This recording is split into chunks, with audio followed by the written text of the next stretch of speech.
Okay, I'll say good evening. I have 6 o'clock and I want to be very conscious of everyone's time.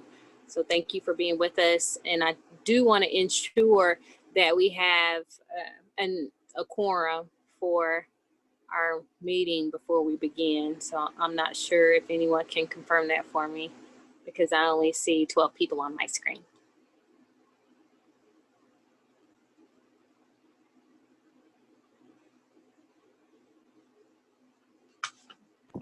Councilwoman, this is Rita Talley. Would you like to do a quick roll call? We can, but give me just a second so I can find that information. Jane, do you have your agenda? No. I have the number. Okay, here we go. Okay.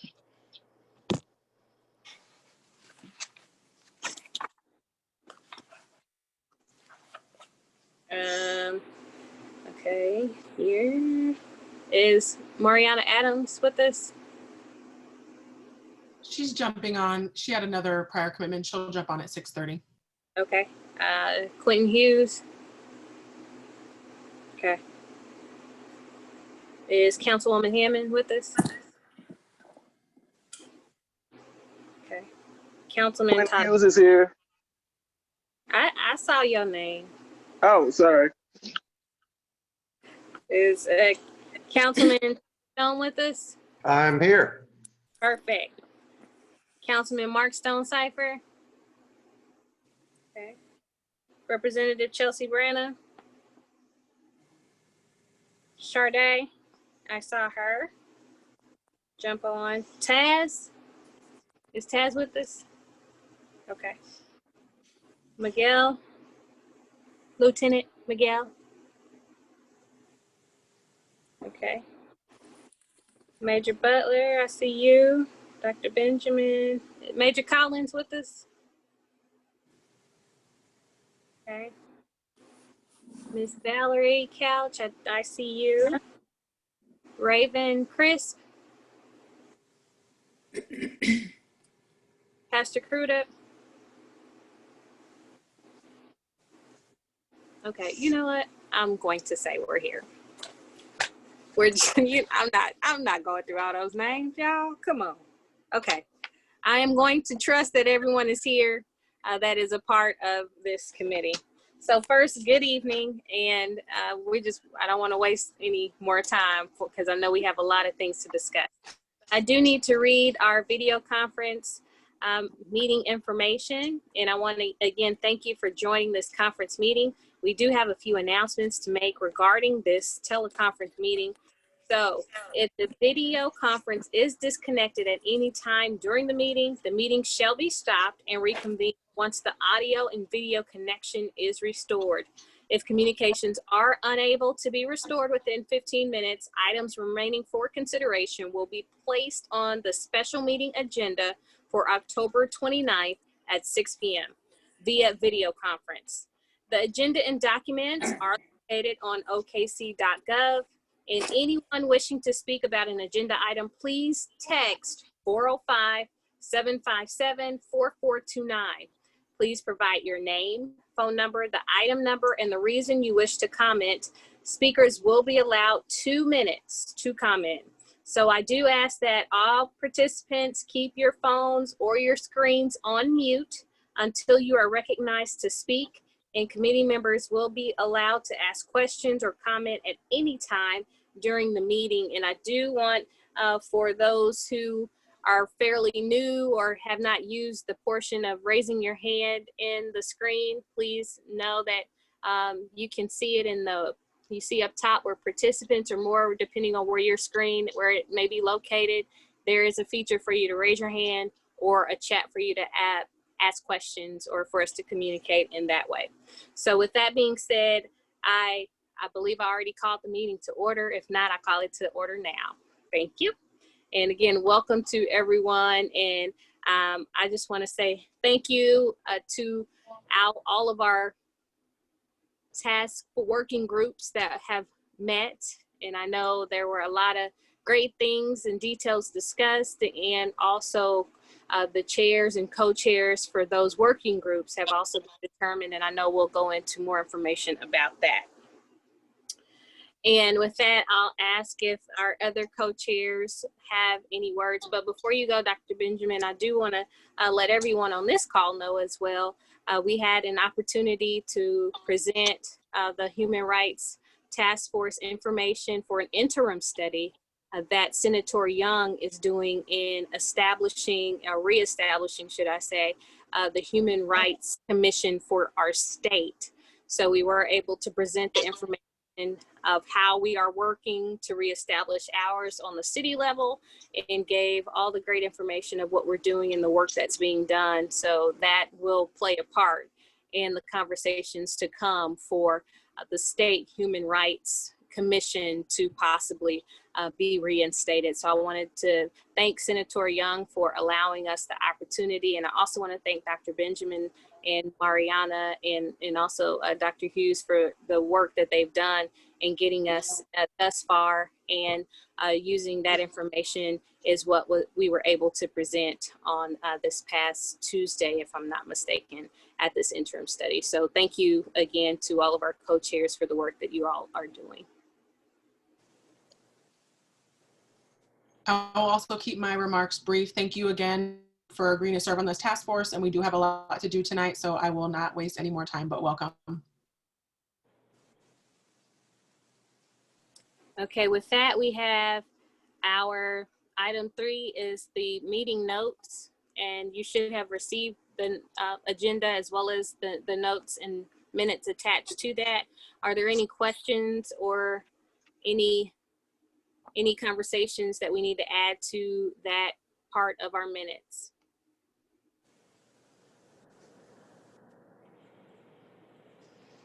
Madam Chairman, I move adoption of the minutes. I have someone that has moved. Do I need to?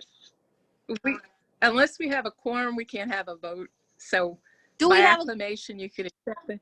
We don't. We have 20 so far that I've counted. So how many do we set the quorum? 25. So okay, by acclamation, you could receive them. Okay, we'll receive the minutes. Thank you, Ms. Rita, for that. We will go ahead and receive the minutes, and maybe if possible, and correct me because I don't know how that works. If we come back at the end, if we have a quorum, maybe we can vote on it, or do we not need to? Okay, well, we'll move on. Item number 4 is the Universal Declaration of Human Rights, and that is going to be presented, I'm assuming, by Dr. Benjamin instead of Mariana. Actually, I talked to Mariana, and she said that we can use the link to just read them. And so it's offered more as just a document so that we can see how human rights are considered and thought about across the globe, and how the UN decided to adopt them. And I will talk about it a little bit in my presentation. But okay, perfect. And to add to that, I will say our council received information from a resident, I'm assuming a resident of Oak, I'm not sure, I can't remember if they're from Oklahoma City, that is asking that we acknowledge and recognize Intersex Month for October. So obviously that is a human rights issue as well. So if you have not heard of Intersex, as far as our youth are concerned, Intersex Youth Awareness Month, I would ask that you all research that, and we can all be more familiar with that topic and how it relates to our young people that live among us in our society today, that we definitely want to make sure we are giving them their equal rights and acknowledging their presence and how they represent themselves. Now we will move on to item 5, which is a summary of the Human Rights Task Force questionnaire. Dr. Benjamin. sure. Thank you all again for responding to that. Again, we heard from about 27 task force members, so you have it in your packet, but I am going to still just go through a very brief presentation of the results. And again, in my normal life, I wouldn't present 27 respondents, but this is a questionnaire and this is for our task force. So I think it's a good way to think about where we are currently, and hopefully as we move through it, you can sort of hear for yourself or see for yourself where some, there's some consensus that has already been built, and then thinking about as we move forward, what are some things that we're going to have to discuss, and hopefully the work coming out of the working groups will help us answer any questions or really refine our plan as we move forward. So let me try to act like I can use technology and share my screen.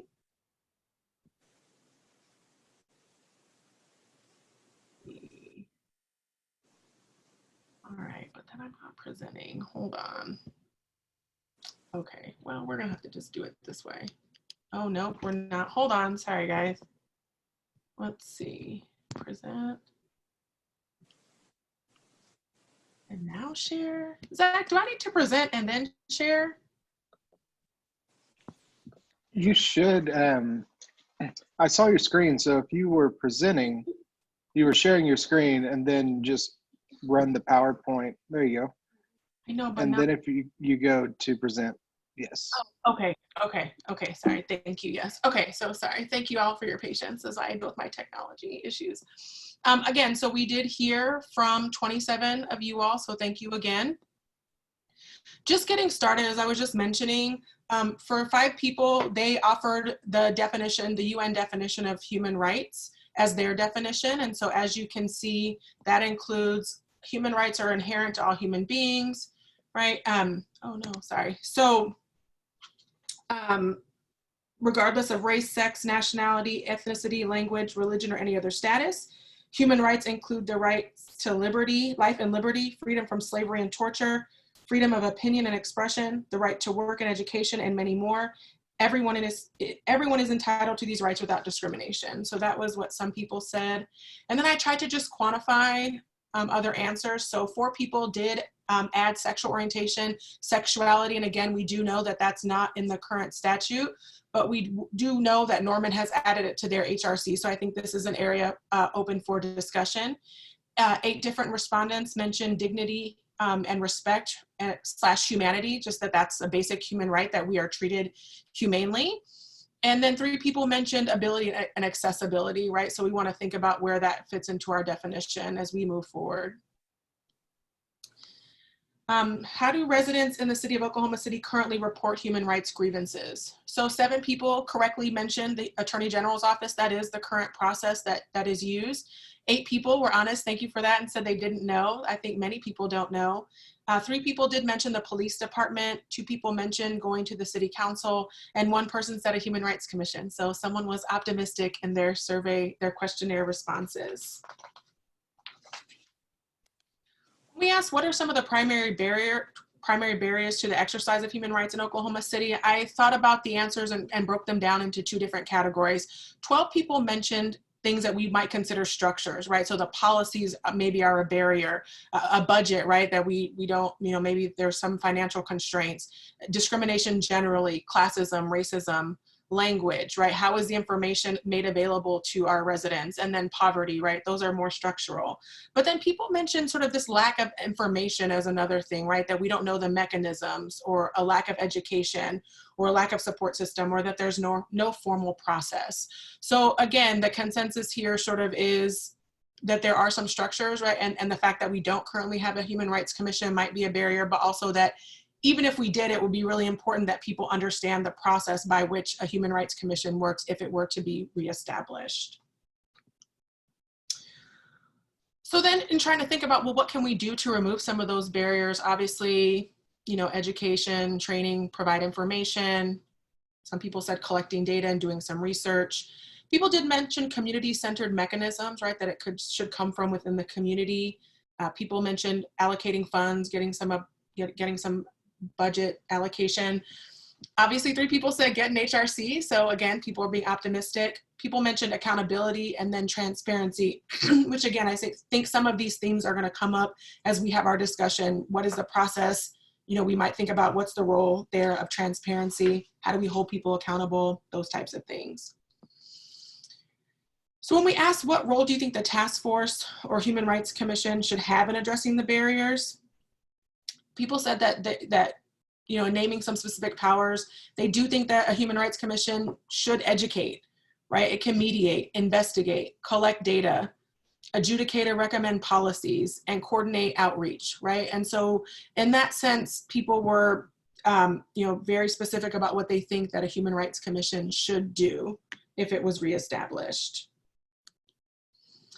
And then in asking about whether or not the task force would have an ongoing role, I know that there are rules about this, so we sort of just asked this question and trying to think about it. Oh, sorry, about guaranteeing access to basic human rights. People said, you know, 10 people of the 27 said that the Human Rights Commission should guarantee access, equal access. 3 people said it should have a limited role. Again, 3 people were honest and said they were unsure. And then 2 people said that it can do both, right? And so again, this might be a place where we come back for discussion later.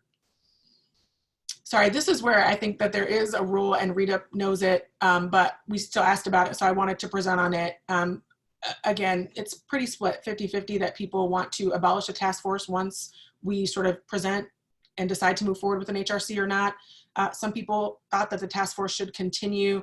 And then some people, 3 people did say that maybe the task force could continue with an advisory role. And again, I should put an asterisk here that that might not be possible, but I just wanted to report what people responded to our questionnaire.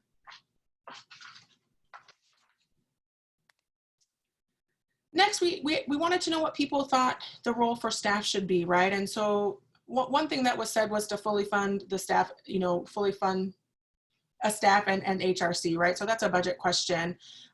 People do think there should be staff to support the HRC. So I think that's something we need to think about is what does that ask look like? What does that budget look like? Mostly because we sort of recognize that there are you know, real knowledge bases with the staff. And obviously, even if you were to form a Human Rights Commission, people will just be volunteers. And so that would be sort of that connection, that firming, that institutional knowledge. Again, provide guidance with administrative support, connect the HRC to the mayor, which if it is established as a commission, that relationship is already built in, and then offering help with reporting. And then finally, I think this is really important that people picked up on this, right? That some of the human rights things might be, there might be some sensitivity or privacy issues. So helping us with the data collection might also be a good use of staff. Again, keeping in mind though, that first bullet that obviously staff requires budget. So we'll need to think about that for our proposal. What processes do you see as effective in addressing the human rights? Addressing human rights in Oklahoma City, right? People sort of mentioned the things that they mentioned earlier, right? That they would want a commission that can legislate and recommend policy, obviously run investigations, collect data, do research, educate and train, right? That sort of, that component of it, and then collaborate and do outreach, right? So we see some consensus from earlier questions that what should a HRC do? What do you think is effective? Some overlap there. And then also, again, this is important to some things that we've thought about. Are the current protections adequate? 8 people said that the current protections were appropriate. 3 people said they're appropriate for now, but let's revisit it later, which I think might be a good point. 5 people said that they wanted to lobby for additional protections, and they specifically mentioned sexual orientation, which we saw earlier in the definition. And then lobby for different protections, but also people weren't specific. So there is at least 8 people thought that we should be asking for more, and 5 of them were specific in that request. When trying to think about what would be the process that we would, you know, if the commission is reestablished, what would be the process? People were pretty clear about what they think should happen, right? So people should know the dates, who to contact, where they need to show up. Again, one person, whoever that was, thank you for laying out a very clear process that I just, you know, was able to transfer over. People want to know who will be reviewing their complaint, right? When they expect an answer, when should they expect an answer? What resources are available to help them with trauma as it relates to the incident? And where they can call and follow up if they didn't hear back within a given time frame. So again, I think this, and we have more here, but someone else also mentioned something very thoughtful too, which is like, there's not a blanket answer, right? So recognizing that these types of issues can be complex. And so depending on the nature of the complaint, there might be that we need to explain that there are different processes depending on the complaint. I think that's also a really good point for us to consider as we move forward.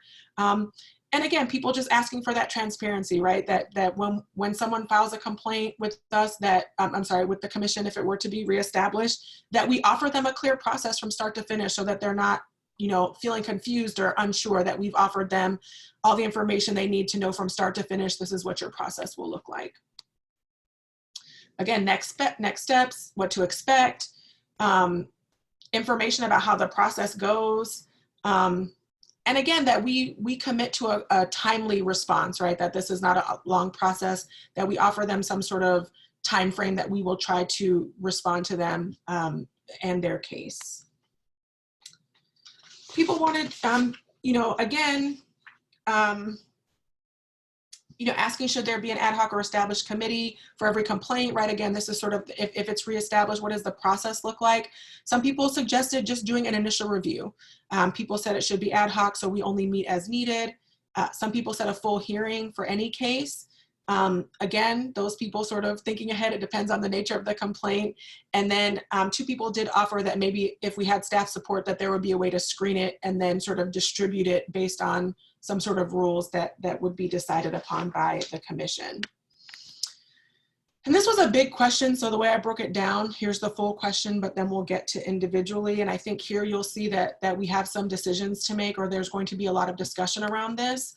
So in thinking about the size, and I actually have 2 slides for this, so people had a lot of thoughts, right? So some people said 6 to 9, some people said 7 to 12.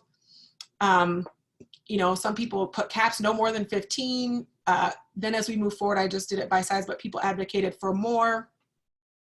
Some people offered, an odd number, which I guess would maybe be to break ties if there was a, split vote. And then someone again was kind of thoughtful thinking through this. Well, it depends on how many complaints we get, right? And so it depends, right? So again, we might think about what this looks like. They suggested up to 60. But then maybe reducing it, right? So again, thinking about what's the commission going to look like? And then, someone said 15 to 18, depending on populations represented. So I think these are, again, just things that we should plan to discuss as we move forward. Again, large enough to handle the business. Someone suggested 40 with the sunset. Once certain aspects are fulfilled, right? I think this person was maybe thinking initially we might receive a lot of complaints because maybe there's a backlog, but then eventually 40 would be too many. So again, these are just things for us to consider as we move forward. Again, as we think about designing the proposal and thinking about what the commission will look like, we need to think about what terms look like. People, 11 people did say a 2-year term. People thought about initially like a 2-year term, but then initially because we can't all be on the same, or people can't be on the same 2-year term, that there might be some initial staggering just for continuity, but then after that it would stagger. Some people said 3 years. Again, people offered rotations. 3 years with term limits and a maximum of 3 terms, right? Again, thinking about sort of, really designing it and being very transparent about how the commission will be staffed and filled. 5-year max, right? People mentioned, again, the staggering so that there's some continuity. And then when we asked about whether or not HRC members should represent the geography of the city, again, 8 said yes, 3 said no.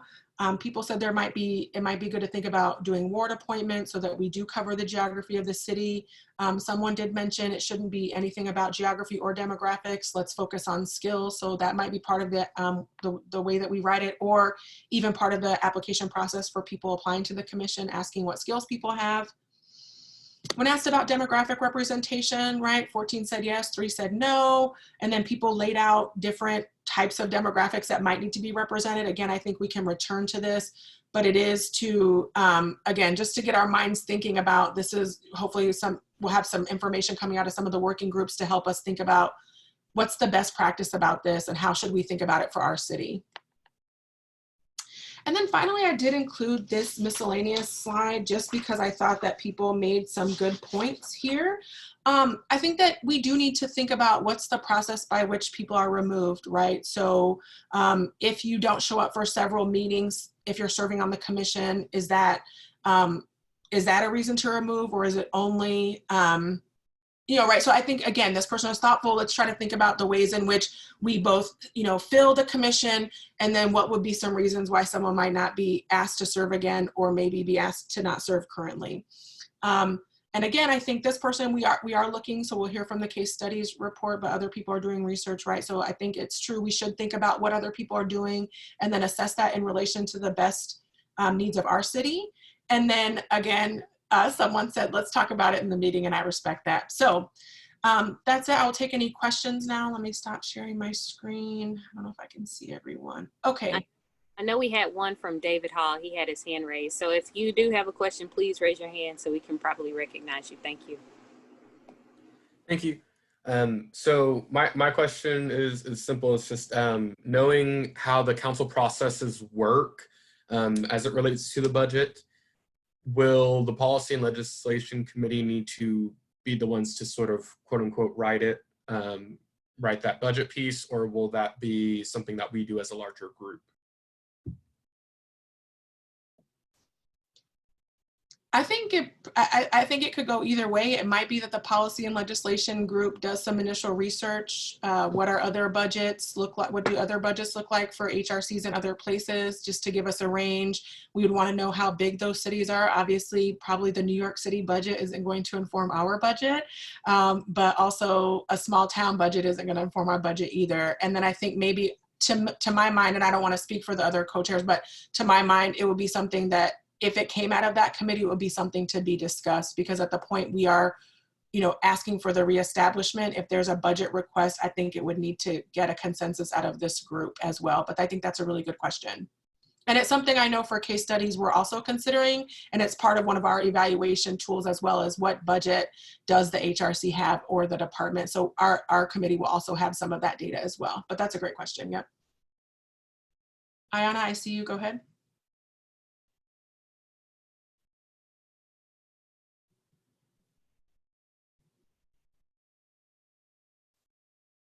Are you? Oh, okay.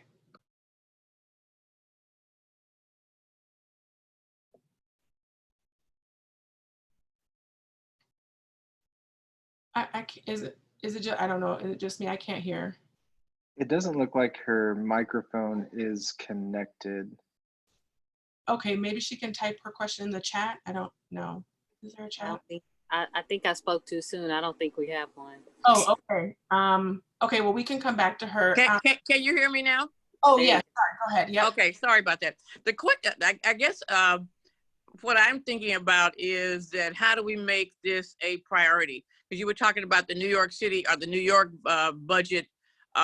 Needless to say, there have been monies put into a variety of things in this town that you would think, oh, wow, they spent that much money on that. And then, so how do we, from, I guess, a priority perspective, make, the commission a priority, so when it's time to consider a budget, that this is given the amount of money that it needs? I'm through. I think that's an excellent question.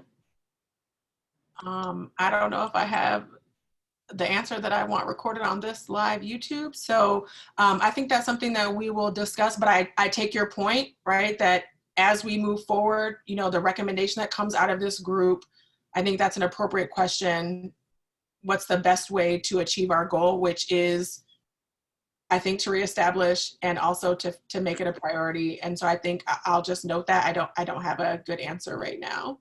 I guess the Councilwoman Nice, from the perspective of, and she may be able to provide some guidance there, or even some of the staff people, when there have been situations where there have been designated, budgets required for different things, what has been the best approach in terms of being able to, in the one case, have a staff person or several staff people, or is that something that we may be able to look at how other cities have been able to do it in terms of making it a priority in their town? Therefore, we could probably try to use some of their strategies in terms of lobbying for money. I think that would be, what you said would be the best approach, in my opinion, as far as with this working group and this committee. That's what we want to figure out, how we want this to operate and the best way to move forward with the process. So that's what we will be deciding as far as if we want a staff member to be a part of this, what that looks like. And again, comparing to the peer cities, that's how I receive that. And I know we could probably discuss this further with our municipal council just to see what our other options are and bring that back to this particular task force meeting next month. But we can truly look at all of those options as well. I do have one little quick question. I was a little confused whether the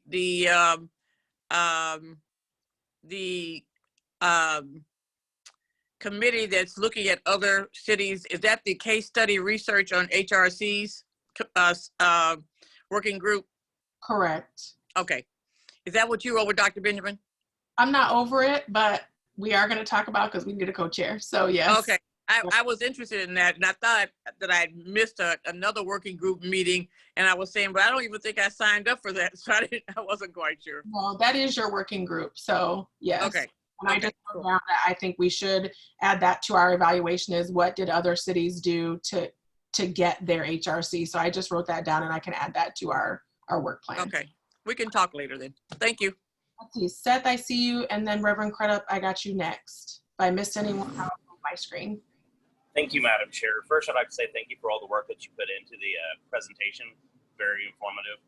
A question that I have is, are you going to take some of the just kind of views that were done off of the poll and submit those findings down to the subcommittee so we can consider those views as we do our work? Yes, actually, I already have a anonymous version, and I can send it to the working group. So yeah, let me just make a note to myself, and I can make that available to everyone. That's perfectly fine. Yep. Thank you for that. Thank you. My question was answered during the exchange. Thank you. Perfect. All right, let me scroll. Am I missing anyone else that has their hand up? Okay, so yeah, I will make that, I will get that email to everyone so you can see the raw responses. I think that's great. Yep, perfect.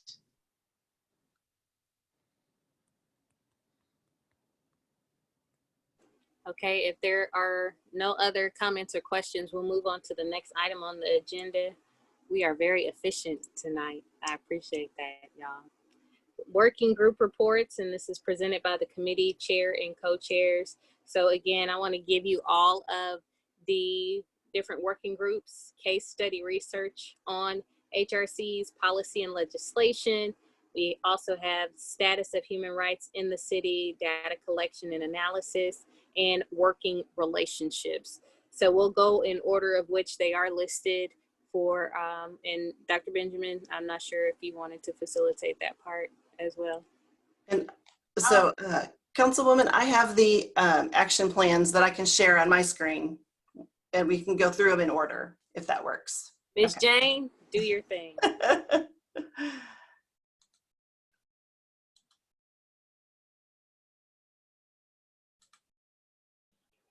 Okay, is that working?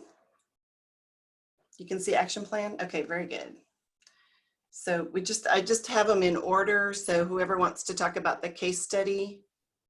Okay, I'm gonna chime in here, but this is really the last thing. So I did have one volunteer, I will not say that person's name. I did have one person volunteer to co-chair, but they did not want to chair by themselves. So this is really an open call. I think we've set up a nice framework in our first meeting, and we have some people that are handling some of the larger tasks, like someone is organizing the doodle to set our meeting, someone's setting up a group meet. So really, if there's someone who wants to co-chair, I'm really asking, please volunteer. We have almost everything we need. We just need to do the work. So Ayana, is that you volunteering to co-chair? Yes, I will. Okay, thank you. Yes, so I'll just do this briefly because I don't want to, because the other person, I didn't ask them to do it. But basically, as I was just explaining and sort of through the Q&A, this working group is really tasked with doing research. So we spent a lot of time selecting peer cities, those that have an HRC and a department, those that only have an HRC, those that only have a department, and those that have neither. And we are reading a report about HRCs out of Columbia so that we can evaluate what is the way that human rights violations are handled in this city. And we have some criteria that we've tried to lay out here. How basically just what did they do? We'll ask about their budget. We'll try to understand how do they build their commission? What are the membership requirements? What are the terms? What's the capacity? What do they actually do? What groups are protected in their city? how many cases do they review each year, how many reports do they issue, and anything special about that HRC. And again, we're currently just doing some research on HRC so that we'll have that. And then within that, we are sort of breaking up into groups to pick our cities, and we'll complete Google Forms that will help us sort of consolidate that data so that when we present to you all, we'll be able to answer questions such as, where did they get their money from? How many staff work for them? What do they actually do? And so as we move forward, we're going to try to examine those cities, again, do the in-depth research, come together and try to then evaluate each city based on what we found, try to develop some best practices, maybe pull some language and see how they were able to do things. Again, figure out what's missing, right? And one thing I should keep in mind is that even the cities that don't have an HRC or a department, the research question there is, how is that city handling any potential human rights violations? And again, we think that that will be useful. We do have the charter language from the last, our last HRC here in the city, so we will use that as also a guidepost for what we do. We think that's really important. And then hopefully by December, we'll be able to make some recommendations about the best practices as it relates to human rights in what we consider our peer cities. So I will leave it there. Thank you, Jane. All right, thank you. Okay, so the next group I have a action plan for is the policy and legislation group. So for the policy and legislation, for us, we have that our objective is to determine the current or proposed enabling or prohibiting local or state law as it relates to the HRC. For our indicators, just because as policy and legislation, there's really not much we can do other than, we have the statute or I should say the framework, or we don't. That's really our end goal. So right now ours is kind of broad in that we have statutory and administrative frameworks researched and made available. And then we have statutory and administrative frameworks researched and proposed for the City of Oklahoma City, Human Rights Commission, and City of Oklahoma City. With that, we did not go too far in our action plan as far as dates go, only because our specific committee will need to be very reciprocal, and this is just sort of an FYI to everyone. Our committee will really need to be reciprocal with others, just because we're basically implementing all of the things that you guys find. So because of that, we didn't want to get too far ahead of everyone's work. But that said, we are at least sort of getting to high levels in that we are going to be researching protected classes and quote unquote places of rights. So, public accommodations, things, environmental justice, things like that. Human Rights Commission structures, sort of, like you guys you all are doing. And I'm sure some of what we'll find will come from there, and we'll share what we find as well.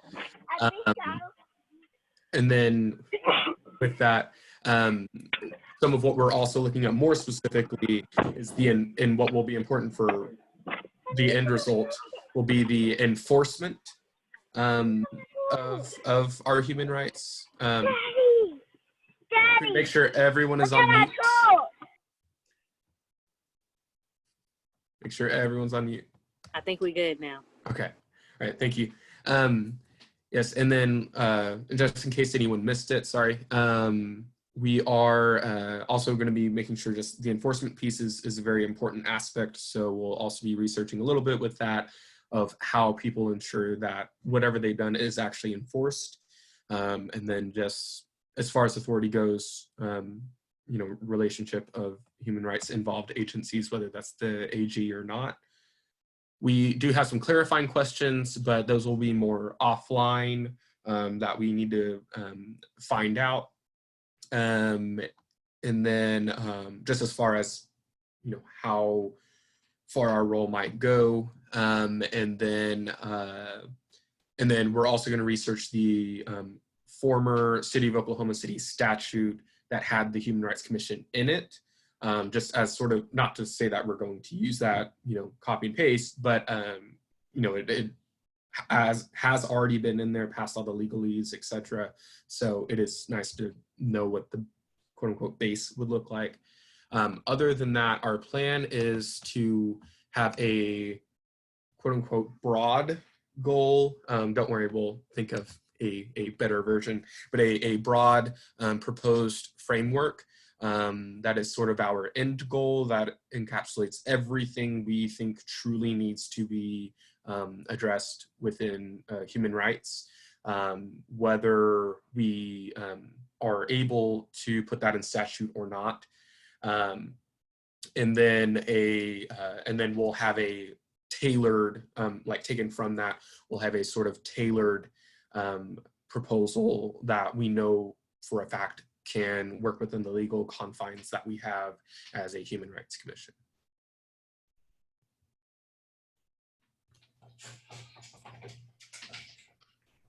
Okay. I know we had some hands raised, Ms. Jane, so I do want to, before we go to the second two, see if we have any questions. I know we had questions for maybe the first two combined, so I don't want to get too far ahead before we answer those questions.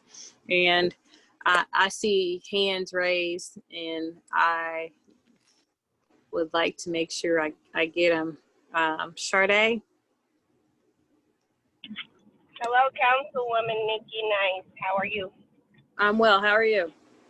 I'm well. So my question is that I received an email saying that I was supposed to participate in the policy and legislation meeting working group, but I never received like a Zoom invite. So I just want to make sure that I can participate in the next group working session. Yes, ma'am. We'll make sure we have a correct email for you. And if you'll text me your email address, I just want to make sure that's what we have recorded. We'll make sure we get engaged in the conversation. And we'll have David, if you don't mind, we'll have you reach out and we can connect to play our day where we need to in this group. Miss Ayana? Yes, David, you mentioned something about collaborating with I guess the status of human rights in the city group, because you had mentioned something about looking at what the policies may have been in the past. Is that your intent? So I'm not sure I understand your question. You mentioned something about looking at what the policies had been in the past. There's a group, another working group called the Status of Human Rights in the City. I'm not sure if that was part of their mission, or was that was what you were talking about in terms of previous policies separate from I guess the question would probably go to you, Councilwoman Nice, whether the status of human rights in the city was different in terms of looking at previous policies. So it was more just, for that specific piece, it was more just knowing that we would have an actual language that we could use and understand how it worked. We would just look at the former, basically, law around how the Human Rights Commission was actually established for us. And then we would just, like I said, we would have that as more like a sort of a draft that we would edit ourselves while we're waiting to, to establish all that we do through our committee, through working with other committee members, things like that, and waiting on basically, city attorneys to, actually write the language for real. I see. I had one other question. When you mentioned the word a broad goal, were you looking for the word comprehensive? Yeah. I mean, okay. All right. It's probably. Thank you. All right. Thank you. Okay, I didn't see any more hands raised. Were there any? If not, we'll move on to group 3. Okay, sounds good. All right, so, and this is the status of human rights in the city, which is data collection and analytics. Hi, everyone. It's Jason Henderson. So we met on Tuesday to go over our plan of action there. So we're going to basically use the Tulsa equality indicators and kind of mirror their framework on what's been done there. We kind of broke it into different markets because it is a broad spectrum. It does cover housing, education, public health, economic opportunities, justice, and then services across the board. We're doing individual research to see what indicators we have in the city today within a 5-year window of current data. And building from that, so we really get into those things. There is, if you all haven't heard of the Tulsa Equality Indicators, it's a very broad, robust website that they spent a ton of money on that I know we don't have the resources for, but we're trying to see what we can do to kind of mirror that, because there is some great resources there that could be a good blanket for the entire city to target different areas that would touch all markets there. So we're going to meet in a couple of weeks again to go over this kind of thing. So Dr. Heron and I are the co-chairs of this together, and we have a great committee there with us to kind of make sure that we can present something to you all with more data points and kind of where we stand in the coming weeks.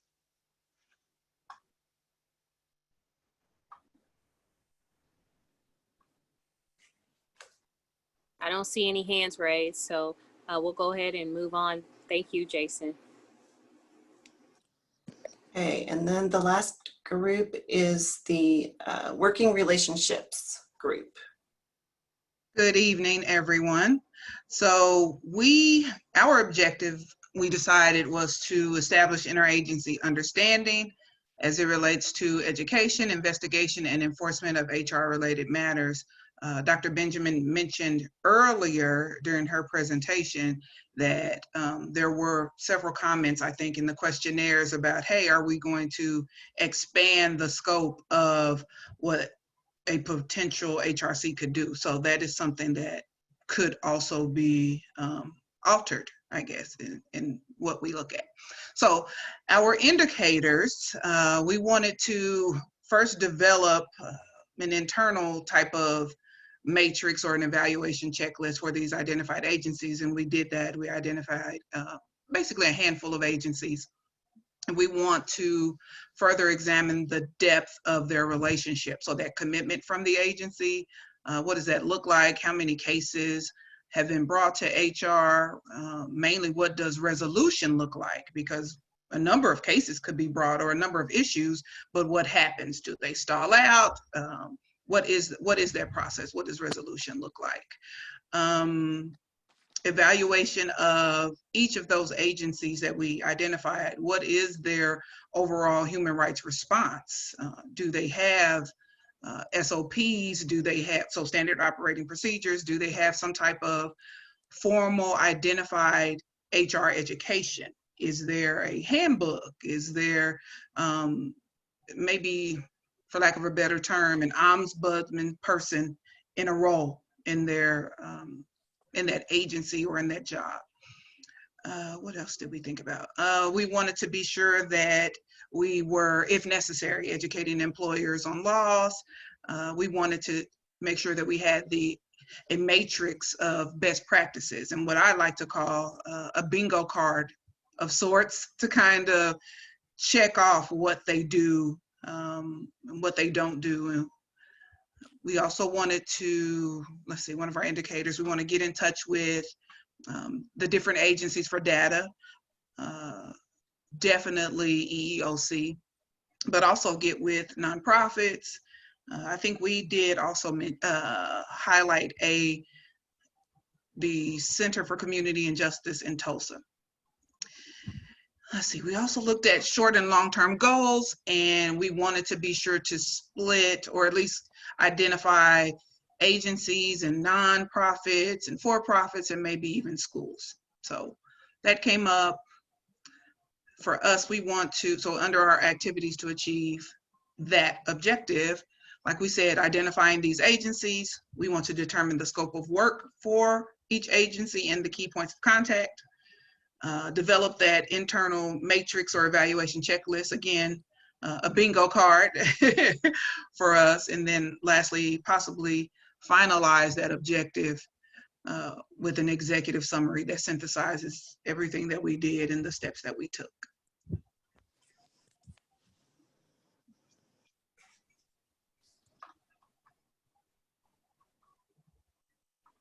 Thank you, Dr. Angel. Are there any overall questions? And thank you all, because these obviously we are ready to do the work, and we have a lot of work to do, and that shows from the presentations from our working groups. And thank you all, and we'll make sure for those who were not able to participate in the last one that you will be a part of the next conversation and going forward.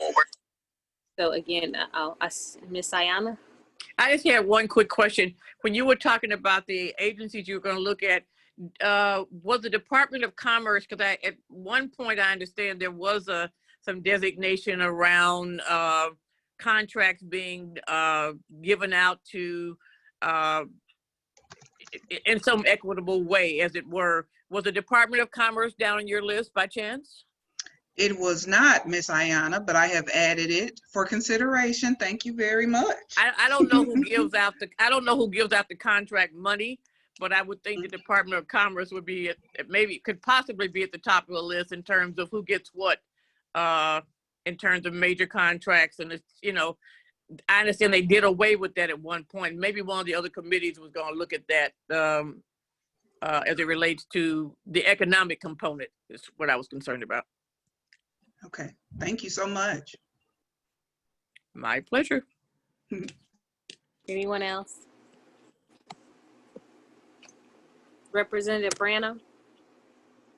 It's the office OMES that handles the majority of the state contracts, and then those that are related to specific departments, like the Department of Transportation, or the Department of Commerce, Banking. Each one of those would then also have contracts, most of which are still managed through OMES. Thank you. I have that as well.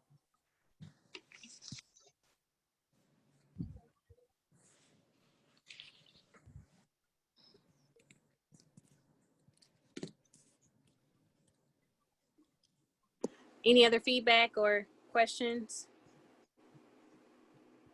Okay. All right, I have members to be heard. Do we have any members that would like to be heard? Please unmute. And I see David Hall first. That's the one hand that I do see. If there are any more, please unmute and speak afterwards.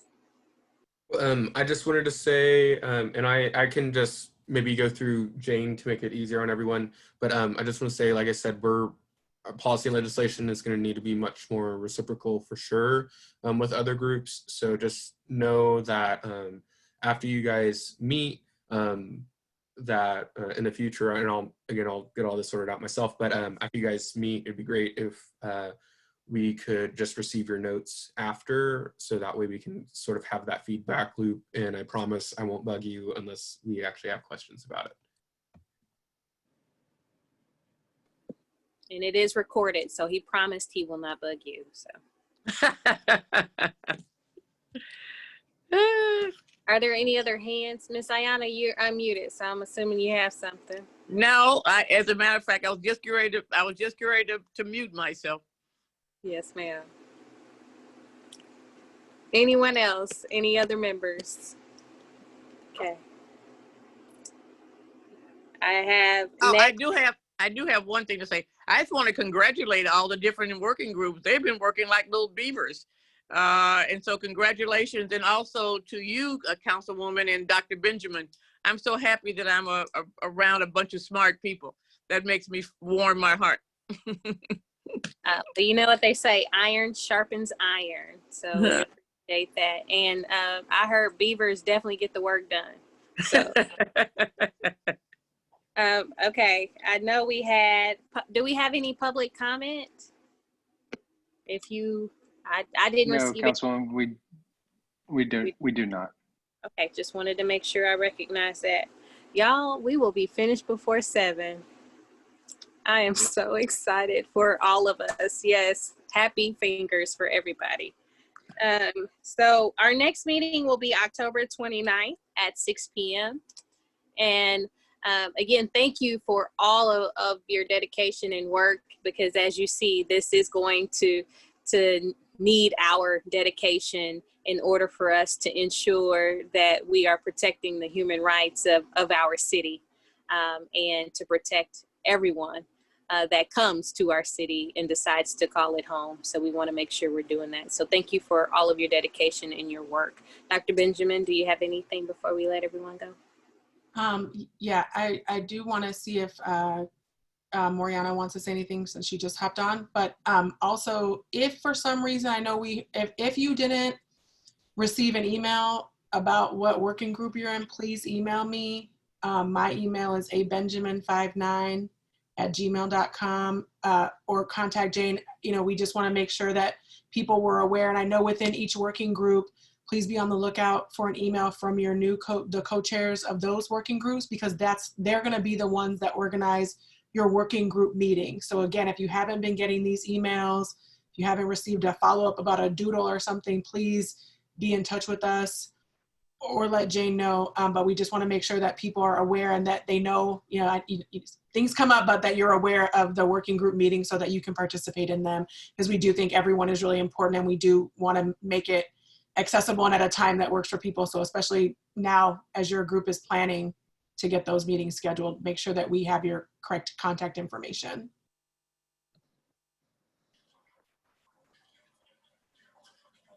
Mariana, did you have anything to add before we? I don't. I apologize. I had a conflict this evening, but I'm really excited. I touched base with several working group members across the different work groups, and it sounds like you all were really productive and able to provide some meaningful contributions. So I just look forward to what comes from the work groups and the task force.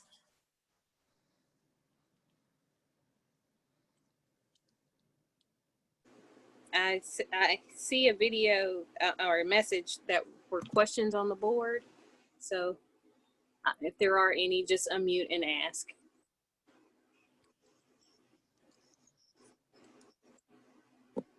Okay. Speak now or forever hold your peace until October 29th. I see Anna Harmon has her hand raised. Is that a question? And I also see, oh, someone else put their hand. Oh, sorry. Yes, it is. I see Anna does. That's where we do have that message. So we'll definitely. Yes, I had a question. I was wondering if there was anyone that could provide notes. Because when I'm watching the interpreter on the computer, it's hard for me to get notes. So is there any way I could get a copy of notes? We will make sure she has that. You have notes. Absolutely.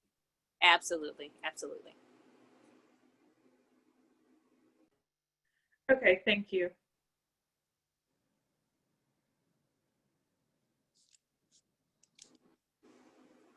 Is that all? I think Miguel raised his hand. I saw it up there. Lieutenant, you have a question or comment? No, ma'am. That was a mistake. I'm sorry. I have my hands are too big for this technology. You just wanted to get some screen time. Well, we gave it to you. It's all good. All right. Well, thank you. It's good to see you all. It's good to see all your beautiful faces. That's the only thing I have to say. Oh, wow. We appreciate that. Okay. I have 6:58. And with that, I will say we are adjourned. But again, please make sure you're being engaged with our working group so we can make sure we're getting the work done. With that, I say good night. And could I make one announcement right quick? For all the groups, I just want to encourage you to encourage your organizations to continue to register to vote. I know this is a human rights meeting, but we're getting closer to the election, and it's so important that everybody is registered all over the city. What Lies Between Us, which is one of the groups I represent, we launched a campaign called Make Your Vote Count. And so you possibly saw yard signs all over the city, just encouraging people, as well as flyers around town with the churches, the mosque, and the synagogues. And I wanted to tell Councilwoman Nice that, congratulate you on the work of trying to get people to the polls. That's so important. So I just wanted to make that announcement. My final announcement is between now and the time we meet again, I will be turning 70. So I'll be accepting congratulatory messages, gifts, money for the whole month of October. Woohoo! Do we need to sing now or wait till next month? No, wait till October. My birthday is October 11th. Well, I guess everybody has Miss Ayana's email address. Feel free to. I'm gonna tell you, I never thought that was gonna be a big deal for me. When I turned 50, it was like nobody wants to know you're turning 50, so I kept it to myself. But now that I'm getting older, hey, I'm happy to be alive considering we're in this virus situation. So. Absolutely. 2020 has helped us realize a lot of things are very precious, including you turning 70. So thank you for sharing. We wish you a beautiful birthday next month. So we'll sing, and everybody will have our party hats on for next month. All right, y'all. It's time to go.